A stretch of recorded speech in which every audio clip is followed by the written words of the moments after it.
Benvinguda en aquest petit cicle de presentacions virtuals de llibres recents sobre el procés d'independència que hem titulat L'independentisme català explicat a l'exterior a l'entorn de la Diada de Sant Jordi 2021. Avui comencem aquesta sèrie de presentacions amb la primera sessió dedicada al llibre de La lluita a l'exili del president Puigdemont. El dijous 15 d'abril, la ministra a l'exili i eurodiputada Clara Ponsatí presentarà el seu llibre The Case of the Catalans i la setmana vinent tindrem en Jordi Muñoz presentant el seu llibre Principi de realitat.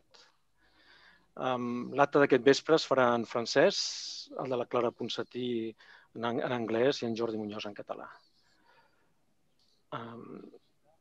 Dit això, hi ha un xat obert pel públic que vulgui fer preguntes. La missió durarà una hora, durant la qual el president Puigdemont presentarà el seu llibre i els darrers 15-20 minuts seran dedicats a preguntes del públic. Donc, bonsoir à tous. Le 23 avril de chaque année, la Catalogne célèbre la Saint-Georges. La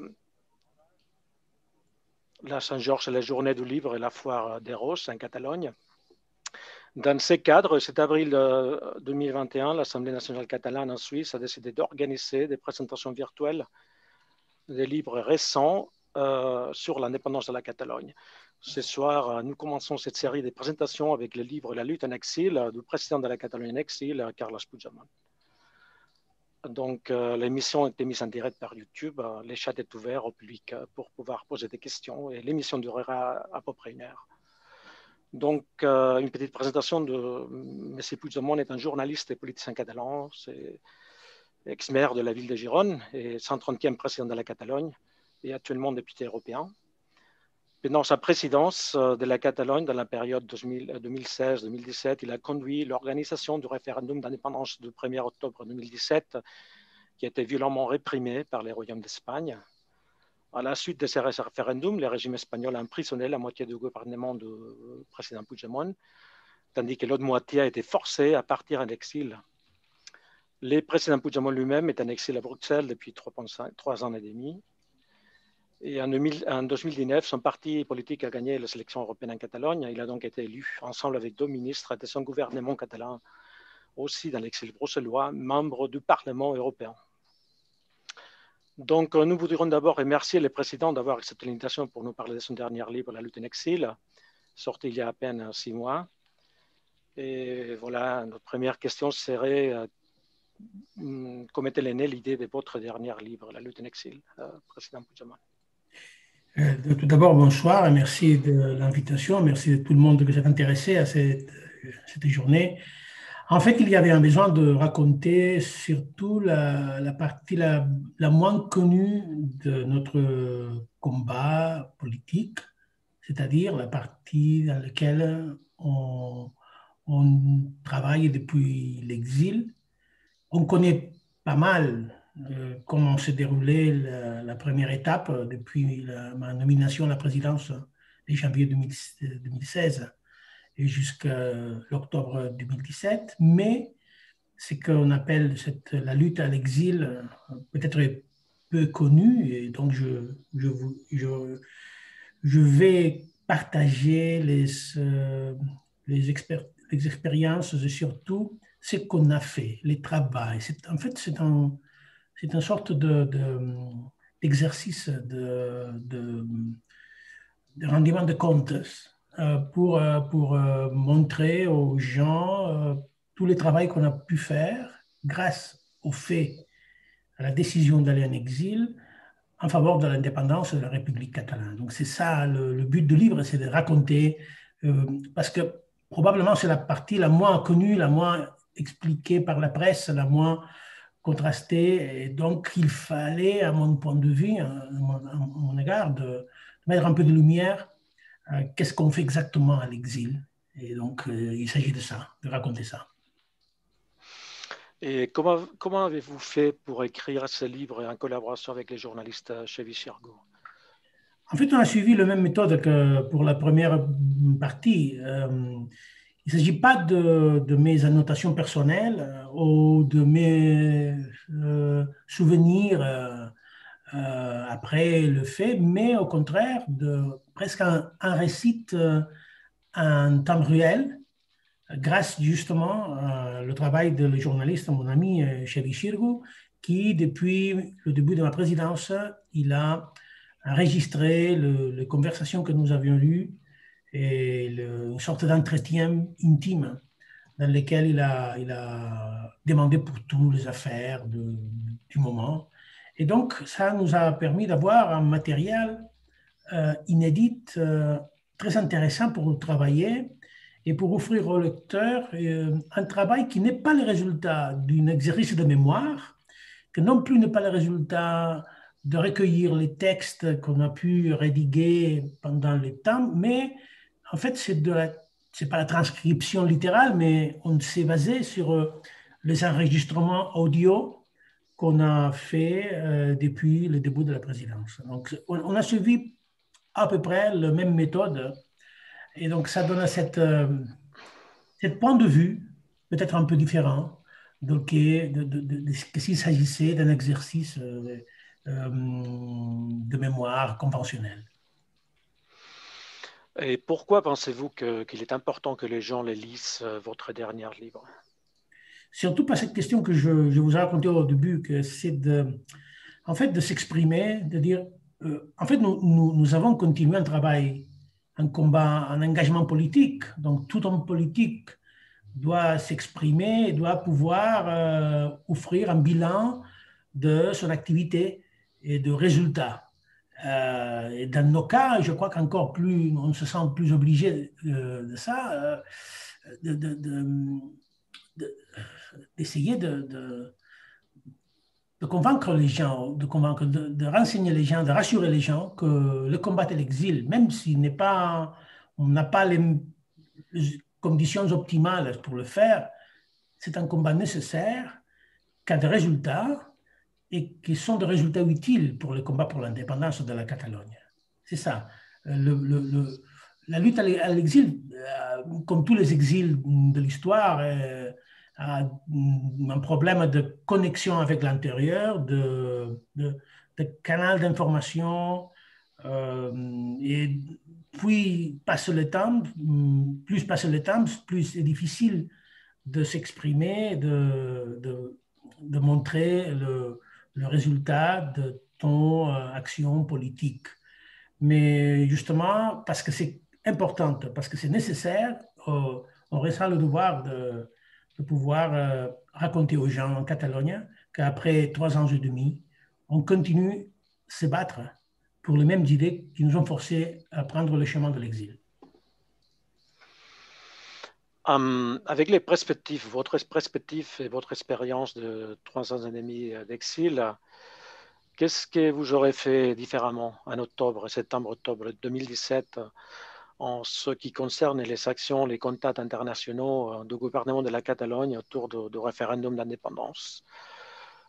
Et aussi, pendant ces 3 ans et demi, est-ce que vous avez eu des contacts à nouveau avec des gens, des interlocuteurs internationaux avec qui vous saviez parler à l'époque, en 2017? Et si c'est le cas, qu'est-ce qu'ils disent ces gens aujourd'hui par rapport à votre situation personnelle, à la situation de prisonniers politiques, au conflit Catalogne-Espagne en général? En fait, l'octobre 2017, on ne s'attendait pas du tout à recueillir ou à recevoir un soutien politique international clair. On le savait, ça. Mais si on s'attendait surtout de la part du pays le plus démocratique de l'Union européenne, de ne pas accepter, même s'il n'était pas d'accord avec l'idée d'une Catalogne indépendante, que d'ailleurs, il ne pouvait pas accepter avec cette en fait, complicité coupable l'attitude d'un membre de ces clubs européens, comme l'Espagne, qui agissait absolument hors le cadre, hors en fait, l'état de droit européen.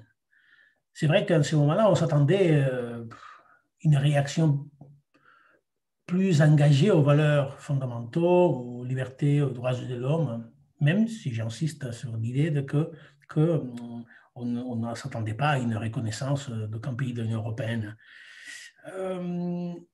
Donc peut-être en voyant ça, c'est que c'est nécessaire de faire, c'est que justement ce qu'on a commencé à faire depuis 3 ans et demi, c'est de élargir la connaissance de les dossiers catalans parmi les États européens et, si possible, aux autres États du monde.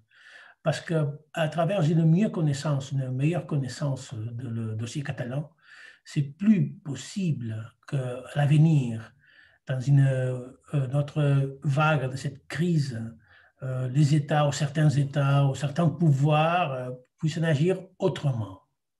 Et donc, et dans ces points de vue, je suis absolument convaincu, parce que je le vis, que maintenant, aujourd'hui, la connaissance des sujets, la connaissance de la complexité de cette crise, la connaissance aussi de quelle est la faiblesse de la démocratie espagnole a augmenté, est meilleure, plus sophistiquée, et ça nous donne la possibilité de partir de différentes conditions qu'on a parti l'octobre 2017.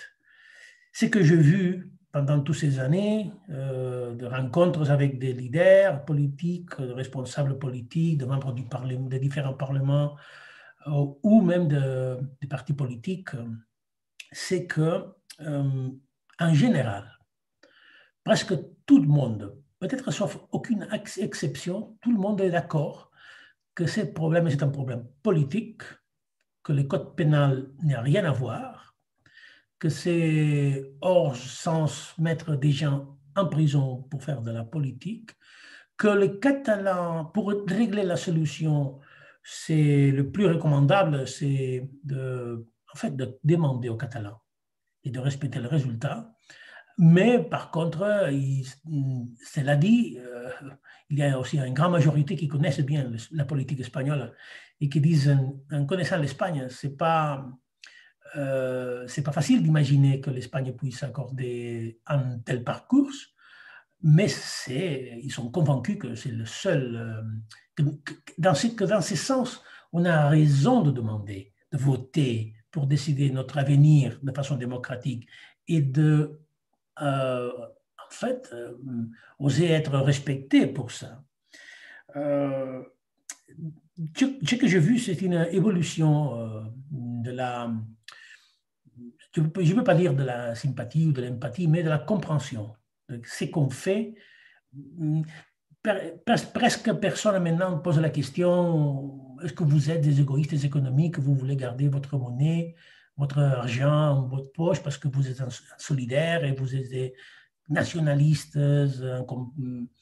Non, au début, il y avait pas mal de gens qui pensaient sur le mouvement catalan qu'il s'agissait d'un mouvement de nationalisme économique, les classiques nationalismes des régions riches qui ne veulent pas partager sa richesse avec les régions les plus pauvres. Mais je crois qu'aujourd'hui, la majorité de gens politiques, je ne dis pas les gens de réseaux sociaux ou même certains médias, mais surtout les gens qui doivent prendre des décisions, aujourd'hui, vraiment, le dossier catalan est plus complexe et plus complet que jamais à l'histoire. Mais on se rappelle à l'époque, autour d'octobre 2017, septembre 2017, des appels, par exemple, de dizaines de prix Nobel de la paix pour laisser voter aux Catalans. Vous avez même discuté avec Donald Tusk à l'époque, qui vous a demandé d'arrêter la déclaration d'indépendance.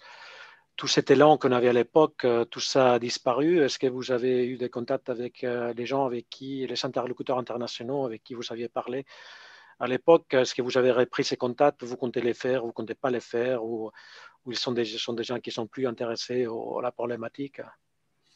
C'est difficile de dire qu'ils ne sont pas intéressés. Je crois que l'intérêt est clair.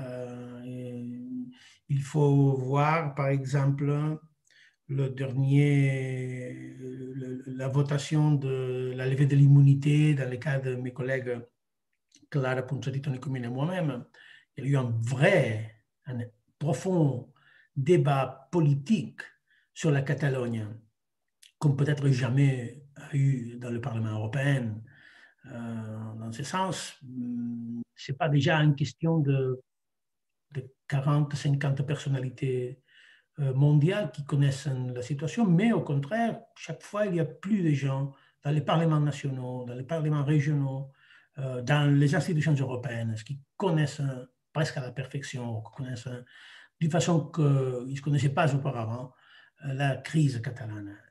J'ai rencontré beaucoup de gens dans toutes ces années à l'exil, des gens qui m'ont reçu dans les parlements de leur pays ou ailleurs, des gens qui ont venu me voir en Belgique, des gens que j'ai rencontrés pendant des voyages. Ils attendent, ils se connaissent bien, ils sont convaincus que cette crise va durer. C'est pas fermé. C'est vrai que la machine à propagande espagnole a essayé de dire tout ça c'est terminé, ils sont finis, etc. Mais il y a pas mal de données, il y a pas mal d'éléments pour penser, pour que ces gens pensent que ça c'est pas vrai, que c'est au contraire, nous sommes encore là. Il y a une présence permanente de l'indépendantisme politique aux institutions catalanes, un renouvellement de la majorité politique. Et donc, en fait, je crois que c'est très intéressant le moment parce que il y a une sorte d'action sous les radars qui, à mon avis, c'est très intéressant et très intelligente. Je suis convaincu que maintenant, si il y aurait un gouvernement catalan qui déciderait de appliquer la loi de transition juridique et d'appeler au monde pour la reconnaissance de la République catalane, il n'y aurait pas un zéro sur le nombre de pays que feront le pas de dire quand même, écoutez, il y a une nouvelle réalité, on doit s'interroger si on doit reconnaître ou non, mais il y a une nouvelle réalité, il y a un acteur nouveau. Maintenant, aujourd'hui, c'est plus envisageable que 4 ans avant. Dans ces contextes, depuis 3 ans, il y a eu des rapports annuels des groupes de travail des Nations Unies, d'Amnesty International, Human Rights Watch, Muse pour les artistes, les musiciens, qui ont dénoncé de façon systématique et périodique les traitements de l'Espagne contre les prisonniers politiques catalans, contre les droits d'expression des artistes, contre les droits des minorités nationales. Mais pourtant, tous ces rapports négatifs pour l'Espagne, on a l'impression qu'on n'a pas eu apparemment encore un impact clair sur les classements de la qualité démocratique de l'Espagne dans les différents rankings internationaux. Pourquoi on a l'impression, est-ce que c'est vrai que l'image du Royaume de l'Espagne n'est pas encore touchée si négativement de façon internationale, malgré toutes ces dénonciations des violations réitératives des droits humains depuis 300? Pourquoi vous pensez que c'est le cas et qu'est-ce qu'on peut faire pour changer cela? On doit réaliser que l'Espagne est un pays très puissant, très important aussi sur le scénario international, en particulier l'Union européenne. C'est un pays avec une économie puissante, un marché important. Et d'ailleurs, c'est un endroit que beaucoup d'Européens connaissent par la face la plus aimable, parce que c'est un grand pays avec des grands paysages, de grands produits, de grands éléments culturels, patrimoniaux, etc. Dans ce sens, c'est un très beau pays. Donc, mais je ne suis pas d'accord avec cette idée que vous avez exprimée de dire non, malgré tout ce qui a passé, la réputation, l'image internationale de l'Espagne est en fait presque la même. Pas du tout. Il y a un problème de réputation de l'Espagne. Et maintenant, malheureusement, ce n'est pas un problème de l'Espagne, c'est déjà un problème de l'Union européenne. Parce que quand le haut représentant de l'Union européenne, M. Josep Borrell, voyage par le monde, il doit faire face à des questions incommodes sur la situation démocratique, par exemple, en Espagne. Et quand vous écoutez quelques membres du Parlement européen parler sur les menaces de droits humains ou de liberté à l'espace de l'Union européenne, il ne s'agit pas uniquement de parler de la Pologne, de l'Hongrie, même de l'Eslovénie, c'est les dernières nouveautés, mais il y a quelqu'un qui a commencé déjà à parler et écouter. Et qu'est-ce qui se passe à l'Espagne? Et j'insiste sur le fait que presque 300 membres du Parlement européen, presque 300, ont décidé de ne pas soutenir la position de l'Espagne en ce qui concerne à la levée de notre immunité, envoyant un clair message politique, disant pas comme ça. Donc oui, il y a une sorte d'impression que commence à être partagée que dans le sud de l'Union européenne, il y a un malade démocratique et qu'il y a des problèmes avec l'état de droit en Espagne. Et beaucoup de gens se posent la question pourquoi en Espagne il y a des politiciens en prison, pourquoi il y a des artistes qui sont persécutés, vivant en exil ou emprisonnés, qu'est-ce qui se passe avec le roi, qu'est-ce qui se passe avec tous ces scandales financiers, etc., qui en fait affectent le chef de l'État. Et ça, c'est impossible d'arrêter. Vous pouvez dire, bon, si ça passait dans un autre pays, les dommages, ce serait énorme. Peut-être oui, mais il faut tenir compte que l'Espagne, j'insiste, c'est un pays très puissant avec une forteresse dans les institutions européennes pas négligeable et avec une puissante machine à propagande à travers l'Espagne globale qui dépense beaucoup d'euros publics en construisant cette narrative d'une Espagne avec une démocratie presque parfaite, avec une transition politique admirable, avec tout ce que probablement beaucoup de vous connaissez mieux que pour moi-même. Mais mon avis, c'est que, au contraire, l'Espagne, si un État européen doit faire l'effort de rédiger des campagnes publiques de marketing ou de propagande pour annoncer, pour essayer de convaincre les gens que l'Espagne c'est une démocratie pleine, je crois que ça c'est tout le monde soupçonne que donc probablement parce qu'elle n'est pas pleine. Et je crois que 3 ans et demi après, on ressent qu'il y a une sorte de dommages sur l'image de l'Espagne, que je crois qu'ils se connaissent bien. Et ça a commencé aussi, comme je le dis avant, commencé à affecter un peu la réputation internationale, l'autorité morale de l'Union européenne à l'extérieur. Vous savez toucher les cas de décisions du tribunal de justice de l'Union européenne qui sont contraires aux décisions du pouvoir judiciaire espagnol par rapport à pas mal de cas, notamment qui impactent les droits fondamentaux. On a les cas, par exemple, en 2017, le tribunal des droits de l'homme de Strasbourg a annulé la condamnation irrégulière des membres du bureau du Parlement basque faite en 2008, 9 ans avant. Mais pourtant, cela n'a pas empêché au juge espagnol de poursuivre et condamner à nouveau la présidente du Parlement de la Catalogne et aussi les membres du bureau du Parlement catalan qui ont permis les débats sur l'autodétermination de la Catalogne ou plus récemment sur la monarchie espagnole.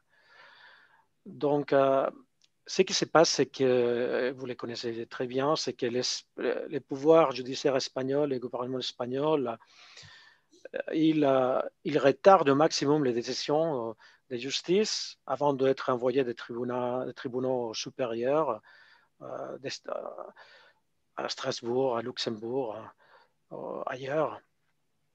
En Union européenne, aujourd'hui, on a appris qu'un ancien membre du bureau du Parlement catalan a dénoncé les tribunaux constitutionnels espagnols devant l'Union européenne, les Nations Unies. Mais on sait que les décisions de la justice internationale sont lentes, très lentes, de 5 à 10 ans. Et donc, cela empêche l'Espagne, les royaumes de l'Espagne, de continuer à prendre des décisions contre la règle du droit, contre les droits humains en Espagne.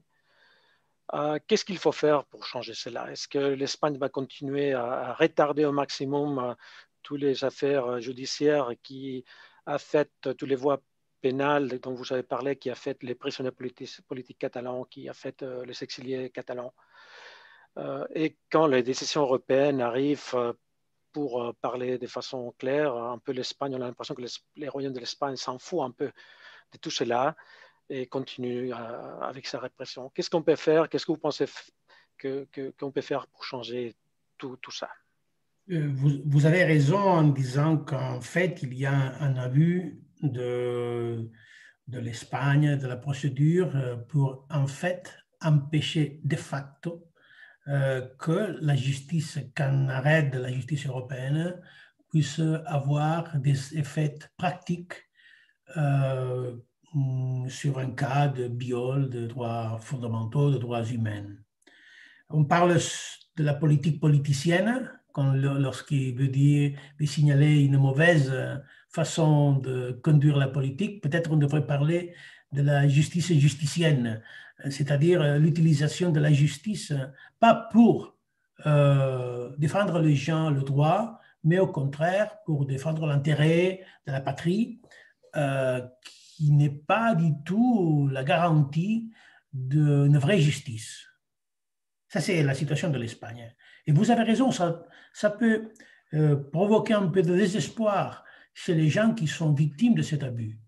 Mais par contre, s'il y a cette accumulation de faits, de cas qui montrent que ce que nous dénonçons, surtout face aux institutions européennes, que l'Espagne n'agit pas comme un État de droit, que l'Espagne n'est pas une démocratie exemplaire, que ne peut pas offrir de vraie justice aux citoyens européens vivant dans ces coins de l'Europe, que c'est vrai.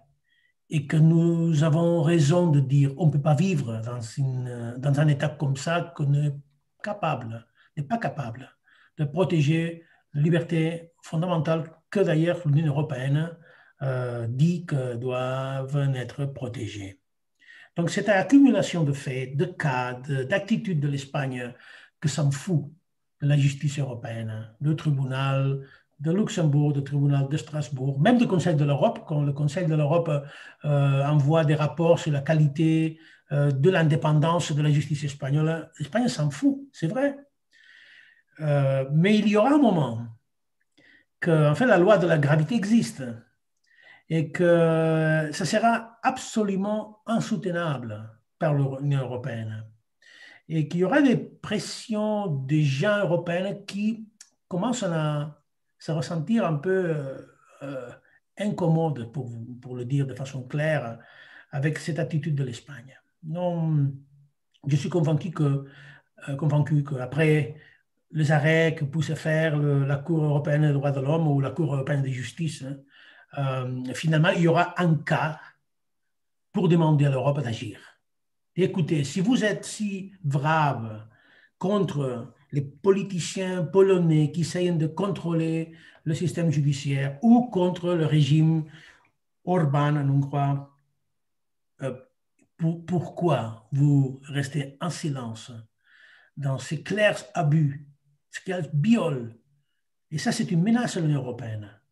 Parce que si finalement il y a une tolérance absolue au régime espagnol, ça c'est une très mauvaise nouvelle pour l'avenir de l'Europe. Qu'est-ce que va être l'Europe à l'avenir? Un marché uniquement et pas donc un espace de justice, de droit, de liberté, de liberté partagée dans lesquelles les citoyens européens ont le même droit et reçoivent la même protection pour l'exercice de ces droits, ou c'est une autre histoire. Et ces moments ne peuvent pas tarder à arriver. Et surtout, dans les cas des Catalans, si il y a des décisions de tribunaux européens, encore une fois, et une autre, ça nous donne, je crois, nous oblige aussi à présenter les cas d'Espagne face aux institutions européennes et de demander à l'Union européenne de forcer, dire à l'Espagne, pas comme ça. C'est pas ça. C'est pas comme ça qu'une démocratie européenne agisse. Il ne faut jamais jeter l'éponge. Il ne faut pas jamais arrêter de se battre. Parce que ça serait En fait, c'est ça que attend l'Espagne de nous. Que nous perdons l'espoir, la patience. Il n'y a rien à faire. Au contraire, justement, tout ce qu'on peut faire, c'est ailleurs l'Espagne. Peut-être dans les institutions espagnoles, on ne peut pas avoir d'espoir. La Cour constitutionnelle, en fait, c'est une chambre politisée. Il n'y a pas une vraie indépendance. La Cour suprême ou l'audience nationale, le gouvernement des juges, c'est clairement, ce sont des endroits fortement politisés. Mais lorsqu'on peut sortir de cette logique et on peut se battre dans un camp neutral, on est en inégalité. Et on peut envisager victoire, comme d'ailleurs on l'a déjà les a eu dans la justice belge, la justice allemande ou la justice européenne. Cela dit, l'indépendance judiciaire espagnole, ce n'est pas juste une indépendance inexistante par rapport au pouvoir du gouvernement espagnol, c'est par rapport à un passé des matrices franquistes qui reste très fort en Espagne. Les pouvoirs judiciaires, pour les pouvoirs judiciaires, l'unité de l'Espagne, c'est plus important que les droits humains. Est-ce que l'Europe est consciente de ça? Parce que c'est pas, je dirais, c'est pas le même cas que la Pologne, où il y a une intervention du gouvernement polonais par rapport aux des pressions ou des décisions de sélection de membres des jurys. Dans les cas espagnols, c'est encore pire, c'est que les juges ne sont pas indépendants, parce que pour eux, l'unité de l'Espagne, c'est au-delà de tout. Ouais. Est-ce que l'Europe est consciente de ça? Quel organisme européen égalitaire, pour utiliser vos mots, devrait intervenir pour dire ça ne marche pas comme ça? Écoutez, je crois que l'Europe commence à prendre conscience qu'il y a un problème avec l'état de droit en Espagne. Si la justice belge vient de décider, dans le cas de notre collègue, le ministre de la Culture, Luis Puig, qu'il ne peut pas être extradité à l'Espagne, pas uniquement parce que la Cour suprême n'est pas l'autorité judiciaire compétente pour le faire, mais parce qu'il y a une menace, en fait, un haut risque de viol des droits fondamentaux à la présomption d'innocence, ça veut dire clairement qu'il y a un problème avec la confiance avec la justice espagnole. Et maintenant, je me rappelle au début de notre exil que j'essayais de dire cette même idée, de partager cette même idée avec la presse étrangère et des interlocuteurs politiques étrangers en disant l'un des plus graves problèmes qu'a l'Espagne contemporaine, c'est qu'il y a encore vivant l'héritage du franquisme. Ça a choqué au début. Je me souviens que beaucoup de journalistes disaient oui, vous exagérez beaucoup, parce que l'Espagne, c'est une démocratie, c'est un état de droit. Et bon, après ça, j'ai commencé à voir et lire et écouter des rapports aux médias, à la télé, à la radio, sur l'héritage du franquisme en Espagne. Parce que ça a attiré l'attention et ils ont vu que c'était vrai, que la transition espagnole, c'était en fait, il y avait, elle cachait une faillite que parmi un certain dérive franquiste de survivre et de s'enraciner dans un pilier d'un état de droit comme est le pilier de la justice. Et qu'il y a aussi une faction de droite, voire ultra-droite, de secte ou d'un catholicisme radical, disons-nous, qu'empêche une évolution démocratique parfaite, comme d'ailleurs l'a fait la justice allemande. Cette idée qu'en Espagne existe encore, que l'idée de l'unité de l'Espagne justifie que le viol de l'état de droit, c'est incompatible avec l'état de droit démocratique européen. Ça, c'est clair, mais il y a beaucoup d'évidences maintenant qui montrent que c'est ça le problème de l'Espagne. Donc, je retourne à nouveau dans le cas du débat sur la levée de notre immunité. Ça a été un débat aussi juridique. Et ça a obligé beaucoup de membres du Parlement européen d'avoir un avis juridique, de se plonger sur des centaines de pages de dossiers judiciaires. Et ils ont la conclusion de beaucoup d'entre eux, je veux dire aussi des experts, des parlementaires qui ont été, par exemple, juges dans son pays, qui connaissent très bien, qui sont scandalisés. Vraiment, le mot, c'est scandalisé. Quand ils ont plongé vraiment sur le dossier, ils ont commencé à comprendre et lire, par exemple, les récits du procureur en s'opposant à la liberté, le troisième degré, qu'on dit nous, provisoire, des gens disant qu'ils doivent suivre un programme de rééducation. Ça a scandalisé les démocrates qui l'ont lu. Donc, en fait, je crois que c'est ça la question. Et il y a plusieurs questions sur les chats YouTube, mais avant d'y passer, je voudrais vous donner la possibilité de détailler ou de souligner des aspects de Libre, la lutte en exil que vous voudriez faire plus pressant. Est-ce que vous voulez parler, parce qu'on a encore le temps, on a 5-10 minutes. Vous voudriez souligner quelques aspects de la lutte de Libre, la lutte sur l'exil que vous voulez publiciter dans cette émission, ou vous voulez passer aux Non, en questions tout du cas, public? on peut, puisqu'on est en contact avec vous et beaucoup d'entre vous, vous êtes depuis Genève, d'utiliser les mots une ancienne exilée catalane de Girona, qui a vécu, une écrivaine qui a vécu à Genève, Aurora Bartrana, qui a écrit une phrase que c'est très inspirante, hein, en tout cas pour une sorte de recommandation à tout le monde. Euh, Ne me condamnez pas sans me lire avant. Donc, vous devez me lire et après me condamner si vous voulez. Mais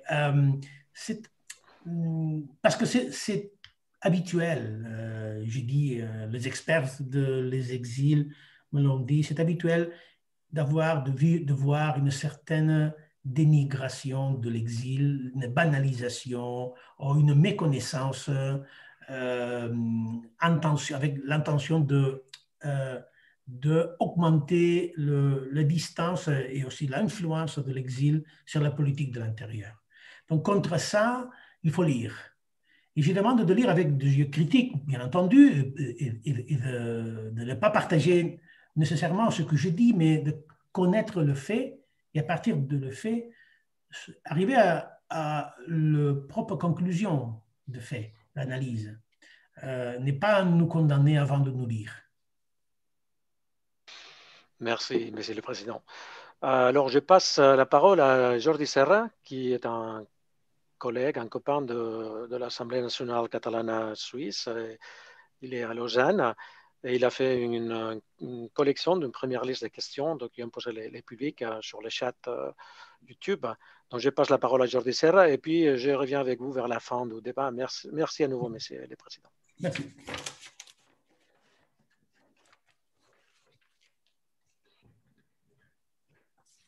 Bonsoir. Bonsoir. Bonsoir, Président. Merci pour cette séance. Il y a eu pas mal de questions qui nous arrivent à travers de YouTube, des chats de YouTube. Et nous rappelons qu'il est ouvert pour toutes ces questions. Pour commencer, une question très intéressante. Vous savez qu'il y a plus de 300 000 Catalans qui habitent à l'étranger. 330 000, le dernier numéro. Il a doublé cette numéro pendant les derniers 10 ans.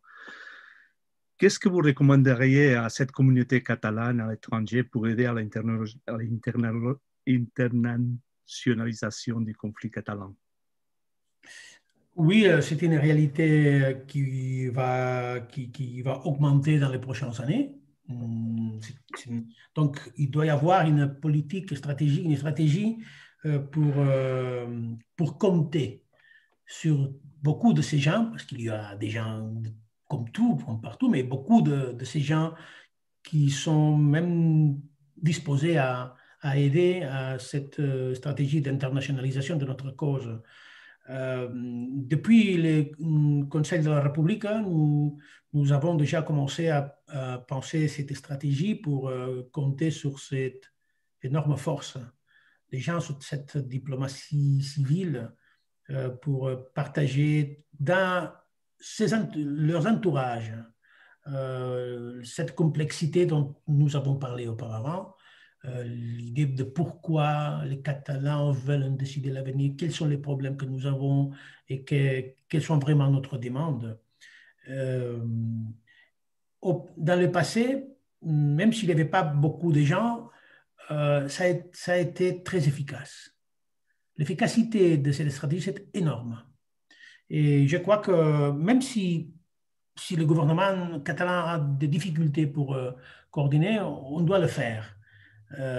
Et comprendre qu'aujourd'hui, le combat mondial, c'est un combat du rélat, de la narrative, et que ça nous donne la possibilité qu'on n'avait pas eu avant de s'exprimer avec la propre voix, de façon directe, et d'arriver, d'atteindre des ambiances de sociétés qu'avant aurait été absolument inimaginable d'y arriver. Donc cette énorme puissance doit être en fait coordonnée et compter sur elle et avoir une stratégie pour profiter de l'énorme puissance que ces phénomènes peuvent nous donner. Merci. Pendant 2017, il y a eu des propositions de médiation faites par la Confédération suisse pour traiter les conflits entre la Catalogne et l'Espagne. Cette intermédiation a été pourtant refusée pour le règne d'Espagne, qui estime que le cas catalan est une affaire interne. Est-ce qu'il y a des contacts depuis l'exil ces dernières années pour relancer la possibilité d'une intermédiation internationale entre la Catalogne et l'Espagne? Je crois que ces genres de conflits méritent une médiation. Ça, c'est vrai. Et que si on regarde le monde, il n'y a pas grand nombre de pays qui ont une grande expertise dans ça. Dont la Suisse. La Confédération suisse, c'est un endroit où il y a une grande expertise sur ça. Et donc, ce n'est pas hors sens penser que si un conflit comme les Catalans a besoin d'aide des gens experts avec expertise, ce n'est pas hors sens penser qu'un jour, peut-être, la Confédération suisse peut jouer un rôle comme ceci. Mais ça a deux problèmes, à mon avis. Le premier, c'est, vous l'avez dit déjà, que c'est l'Espagne aussi qui doit accepter. Si l'autre partie n'accepte pas le dialogue, par exemple, ou la médiation, c'est impossible de dialoguer ou c'est impossible de régler un conflit. Donc, je crois qu'on devrait faire avant un travail. Ce n'est pas aux Catalans de le faire, mais de tous les pays qui peuvent être intéressés à la résolution démocratique et pacifique de ces conflits. Un travail sur l'Espagne en essayant de la convaincre que, bien entendu, il ne faut pas nécessairement être un procès public, mais au contraire, il doit être un procès inconnu, de la convaincre qu'elle doit se laisser guider par l'expérience des autres conflits et des gens qui ont l'expertise de ça. Ça, c'est le premier. Mais le deuxième, c'est encore... Oui, le deuxième, c'est la responsabilité des Catalans. Nous, notre part, la partie catalane doit être aussi convaincue que ces conflits ont besoin d'une médiation extérieure. Et je dois avouer qu'il n'y a pas un consensus entre les partis catalans qui sont pour l'indépendance. Parce qu'il y a notre parti qui considère que ça n'est pas... Il ne faut pas le demander à l'État espagnol et qu'on peut dérouler des pourparlers ou de dialogue avec l'Espagne sans se compter avec cette médiation extérieure ou indépendante. Donc, on devrait résoudre ça avant de demander à un pays tierce ou à un acteur tierce de se mélanger ou de nous aider. On devrait se mettre d'accord et on n'est pas d'accord, malheureusement, sur ce point. Ici, en Suisse, on a eu un cas récent de résolution démocratique de changement de frontières dans les cantons de Jura et Berne, que je pense que vous connaissez bien parce que vous êtes venus, vous êtes visités. Quelles leçons pouvons-nous en tirer pour les cas catalans? Oui, je connais bien et je vais saluer tous nos amis du Jura parce que c'est un succès. Ils ont, en fait, se sont battus depuis beaucoup de temps pour l'avoir. Mais en tout cas, on peut attirer des claires leçons. Écoutez, la Suisse, chaque 3 mois, elle a des référendums et il y a des référendums qui sont vraiment très importants. Donc, les conflits dans les sociétés civilisées, pacifiques, démocratiques, doivent être résolus de la même façon, avec les outils de la civilisation, donc sans la violence, avec la parole et avec l'assemblée de gens et se mettant d'accord et respectant la majorité. C'est ça la façon de résoudre le conflit.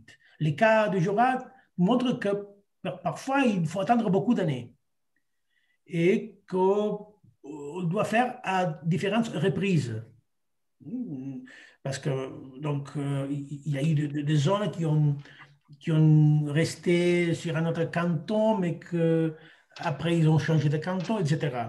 Mais que la seule voie efficace pour construire avenir ensemble, même avec nos voisins, c'est l'utile de la parole.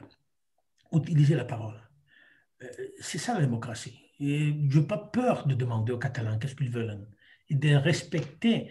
Et peut-être ça arrivera un jour que ce qu'ils veulent aujourd'hui n'est pas valable. Ce n'est pas le même qu'ils voudront d'ici un siècle.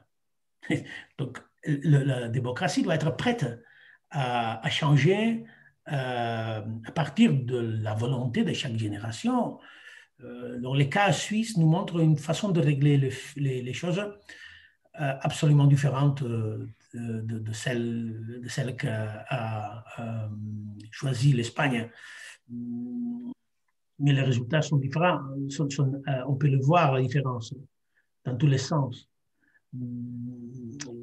C'est évident que si l'Espagne aurait été construite à partir de la mort de Franco comme une confédération comme la Suisse, probablement, on n'aurait pas eu les problèmes qu'on a eu après. Je ne serais pas à l'exil, il n'y aurait pas des gens en prison. C'est clair. Oui. La prochaine question, c'est en catalan, mais je fais la traduction toute en direct. Comment le faire pour ne pas vous décourager ou nous décourager et pour avoir cette force? Il y a des gens qui de temps en temps, ils en ont marre, ils ne veulent pas continuer. Ils nous demandent la formule, président. En fait, j'essaye d'en parler dans le livre et justement pour montrer que malgré la difficulté de l'exil ou de la prison, on continue à se battre. Moi, je suis convaincu que oui, la peur existe, mais la peur, c'est un joueur de l'équipe rivale, de l'autre. Jouer avec l'autre équipe, ce n'est pas avec le nôtre. Et le désespoir aussi. Je suis convaincu que si on tombe sur le désespoir, ce qui va être le plus content, ce sera le régime espagnol. Ce ne seront pas les Catalans. Je connais vraiment qu'il y a des problèmes, qu'il y a des difficultés énormes. Il y a motif réel pour être un peu dessus avec nous, les politiciens ou les partis politiques. Je le comprends. Mais justement parce que c'est ça le but que l'Espagne a essayé toujours d'arriver. C'est pour ça qu'on doit se battre chaque jour et de ne pas laisser tomber sur le désespoir. Et après, on voit le résultat de ça. Je suis content chaque fois que je vois une commodité de membres du Parlement européen qui sont élus de l'Espagne, de voir me promener libre par là. Et ça, oui, peut-être c'est symbolique, peut-être n'est pas rien de concret, mais je vous assure que ça, c'est une victoire. Et que malgré l'énorme puissance qu'ils ont, l'énorme quantité d'argent qu'ils dépensent encore pour nous persécuter, pour nous espionner, nous sommes là. Et nous sommes là malgré eux. Ça me donne de l'espoir de voir qu'il y a possibilité réelle de voir des résultats et de ne perdre jamais l'espoir. Je suis allé en exil pour me battre, pas pour rester anonyme, inconnu, pour ne faire rien, pour ne pas bouger, pour ne pas inquiéter personne. Au contraire, je, je sais que si finalement l'Espagne réussit à m'extradir, euh, toutes ces années de combat à l'exil auront aggravé les crimes qu'ils disent que j'ai commis. Oui, mais je suis allé en exil pour faire ça, pour utiliser ma voix. Maintenant, on a la chance d'agir depuis le Parlement européen, mais au début, on est dans une autre situation complètement différente. Je n'ai pas le droit, en tout cas, de me laisser tomber. Oui, c'est évident que vivre en exil, serait facile de me présenter d'une façon un peu mélangieuse, triste ou mélancolique. Euh, mais ce n'est pas ma personnalité, ce n'est pas mon idée de combat politique. Je crois que le combat politique se fait avec la parole, les idées. Euh, et donc, oui, malheureusement, on est en exil, mais je ressens comme si je travaillais depuis un bureau à Barcelone. Quel aspect des actions politiques de l'exil pensez-vous qu'ont eu une contribution plus importante pour faire avancer le processus d'indépendance de la Catalogne? En tout cas, le fait même de l'exil, cette décision osée qui a choqué de mettre un focus énorme qui n'existait pas au centre de l'Europe sur les cas et les conflits catalans et les rapports entre la Catalogne et l'Espagne. C'est-à-dire, le fait d'aller en exil, ça a choqué. Et ça, et après, il y a eu des éléments circonstanciels. Quand je suis arrêté en Allemagne, ça a provoqué aussi un débat profond dans la société allemande sur la situation. Et notre combat pour aller au Parlement européen ou pour défendre notre immunité aussi.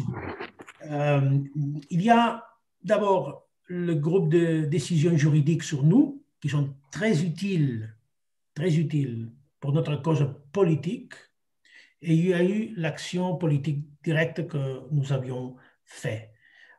Pour nous, le plus important, c'est ce que je dis avant aussi, l'élargissement de la connaissance du cas catalan. Ce n'est pas déjà un cas facile de comprendre, de dire non, ce sont des nationalistes qui riches. Non, maintenant, ils connaissent, il y a pas mal de gens qui connaissent que toutes ces idées que la propagande espagnole a partagées, que nous persécutons la langue espagnole, que nous sommes des égoïstes, que nous sommes des anti-européens, voire trumpistes, etc., tout c'est faux. Et je crois que ça, c'est un grand mérite d'exil d'insister, de rappeler, chaque fois qu'on prend la parole au Parlement européen, de rappeler qu'il y a une situation qui doit être résolue par des chemins de la démocratie, mais pas à travers la répression. Mais on est encore en moitié de chemin, bien entendu. Merci, Président. Vous savez, nous sommes en Suisse. En Suisse, il y a la ponctualité. On nous a dit que cette séance devait finir à 20 heures. Alors, je donne la parole à David pour finir la séance. Merci beaucoup. Oui, on a encore quelques minutes peut-être, mais juste pour élargir un peu la question ou les sujets que vous avez soulignés deux fois déjà dans les débats, de la question que c'est vrai que des questions qu'on reçoit souvent, vous êtes des nationalistes riches, vous voulez quitter l'Espagne parce que vous êtes plus riche. Qu'est-ce que vous suggérez qu'on répond rapidement à une question comme ça? Parce qu'on est 300 000 Catalans à l'étranger. Et lorsqu'on reçoit une réponse comme ça, on a chacun ses réponses, des histoires. On rappelle l'histoire de la Catalogne, le fait que vous êtes le 130e président de la Catalogne, le fait qu'il y a une langue derrière, qu'il y a une histoire, qu'il y a des institutions, qu'il y a. Qu'est-ce que vous répondriez de façon rapide à une affirmation comme ça? C'est clair. Bon, les droits sont pour tous, pour tout le monde, pas uniquement pour les riches ou pour les pauvres. Le droit à l'autodétermination, c'est un droit pour tous. Être riche, la Catalogne n'est pas riche, la Catalogne a une situation économique différente de l'Espagne, mais ce n'est pas une région riche. Mais ça veut dire, si on est plus riche que notre région, donc on a moins de droits humains que les autres, premièrement. Deuxièmement, ça veut dire, est-ce que si on était pauvre, on aurait donc le droit à être indépendant? Et troisièmement, le plus important, tomber surtout sur le fait, le fact-check sur cette question. Personne du Parlement catalan, du gouvernement catalan, même gouvernements qui n'ont pas été indépendantistes, personne a dit ou a contesté l'idée de la solidarité entre peuples. Au contraire, on partage l'idée que les régions les plus évoluées du monde doivent aider les moins évoluées. Absolument ça. Et pas uniquement par rapport à la région espagnole, mais par rapport à des régions au monde. Ça, c'est l'obligation, ça, c'est un devoir que moi, je suis heureux de vivre dans un pays, ça fait partie d'un consensus énorme. Même entre les Catalans qui ne sont pas indépendantistes, mais surtout entre les Catalans indépendantistes, il n'y a personne qui dit que les régions pauvres ne doivent être pas aidées grâce aux bénéfices des régions riches. Ça, c'était clair. Donc, c'est de demander quel est le fait qui peut soutenir cette idée. La propagande, on la connaît. La propagande espagnole disant oui, oui, oui, vous êtes d'accord, mais quels sont les faits exactement? Parce que les faits disent exactement le contraire. Oui, peut-être de façon macroéconomique, nous sommes une région riche, mais de citoyens pauvres. Parce que l'investissement per capita, les taux de pauvreté extrême, ce n'est pas négligeable en Catalogne. Et donc, il ne faut pas confondre la richesse d'un pays et la richesse des gens. Nous sommes absolument engagés à la solidarité territoriale. Parce que sinon, il n'y a pas la paix possible et l'évolution au monde possible. Merci. Là, oui, on arrive à la fin. Donc, pour en finir, est-ce que vous préparez un troisième livre en continuation de la série Je m'explique où, qui couvre à peu près la période 2016-2017, presque 2 ans, comme président de la Catalogne. La lutte à l'exil, c'est 2 ans et 3-4 mois à peu près. Et puis, on se demande, est-ce que ça s'arrête à peu près jusqu'au moment où vous êtes accepté comme député européen? Et est-ce que vous préparez une troisième série avec Chevy Chirgou ou pas, avec vos activités et votre travail depuis que vous êtes député européen? On y travaille, hein, mais pas avec l'idée de le préparer. On y travaille comme on l'a préparé déjà au début de ma présidence, avec l'idée que peut-être ça ne servira à rien. Mais je sens un peu le devoir de maintenir, de soutenir ce témoignage de cette époque historique. Et en tout cas, si ça ne finit pas avec un livre, si que puisse y avoir des documents pour exprimer, pour raconter de façon directe tous les faits à partir de notre nomination comme membre du Parlement européen jusqu'à la fin de cette nouvelle étape que peut finir d'une façon inconnue pour l'instant. Espérons donc que le 4e livre sera de sa part la victoire de l'indépendance. Ok. Et avec ces mots, merci, Monsieur le Président, d'avoir répondu positivement à l'invitation de parler de votre lutte à l'exil. Et dans notre première séance de livre autour de la Sant Jordi 2021. I avec ces mots, voldríem agrair a tothom des de l'Assemblea Nacional Catalana de Suïssa pel vostre interès, per haver seguit el debat des de YouTube i us convidem a la segona presentació que tindrà lloc aquest dijous 15 d'abril amb la ministra en exili i eurodiputada Clara Ponsatí per presentar aquest cop en anglès el seu llibre The Case of the Catalans. Moltes gràcies, president, i fins ben aviat. Gràcies a vosaltres.